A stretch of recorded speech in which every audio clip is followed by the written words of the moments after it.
"Dad, I want to go back to the farm and work the land." The moment those words left his mouth, Mason and Caleb laughed. "Farming? Ethan, are you serious right now?"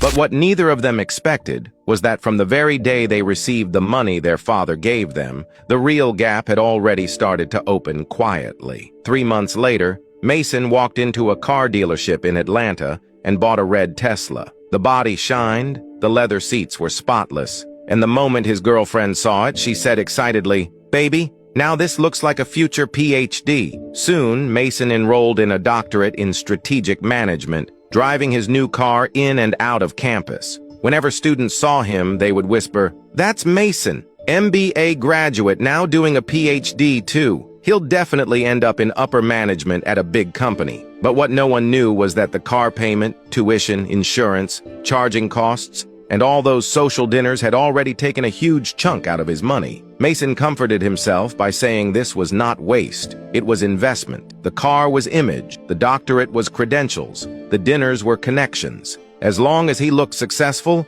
opportunities would naturally come. Meanwhile, Caleb rented a store in downtown Atlanta, paid a full year of rent up front, and went to Los Angeles and New York to buy inventory. Designer jackets, limited edition sneakers, imported leather goods, high-end perfumes, whole boxes of merchandise were placed in the shop. On opening day, the store was crowded and orders were coming in. Caleb excitedly called Mason and said, "Bro, I'm a business genius, I'll double this in 6 months." But his costs were too high. Rent, renovation, employee wages, advertising, filming, influencer check-ins, every single thing was burning money. His followers quickly grew past 10,000, and everyone said he had made it. But the money he was actually making was nowhere near what it looked like. Ethan, on the other hand, bought no car and threw no parties. He took $100,000 back to the family farm in rural Georgia, first asking people with agricultural experience for advice, then clearing out the abandoned fish pond,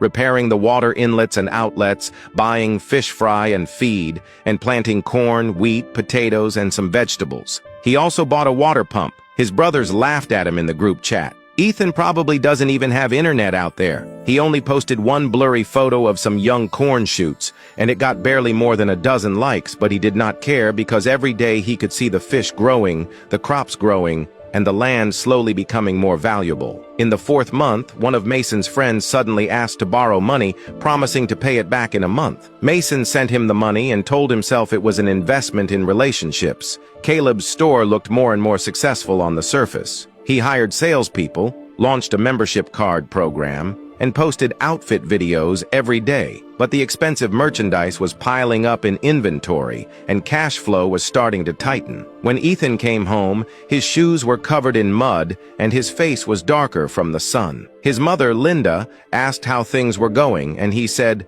"The fish haven't been harvested yet, and the corn hasn't been collected yet, but I've already been in touch with restaurant owners and farmers market buyers. Once the first batch is ready, people will come to buy it." Caleb laughed when he heard that. "You haven't even sold the fish yet, and you're already dreaming?" Ethan did not argue. He just smiled and went back to the farm. 6 months passed, and on the surface, none of the 3 brothers seemed to be losing. Mason had a car and PhD status, Caleb had a store and followers, and Ethan had a farm and fish ponds. But the difference was that the money of the 2 older brothers was constantly flowing out, while Ethan's money was slowly growing out of the land. Another 6 months and the real test would begin. Who would crack first?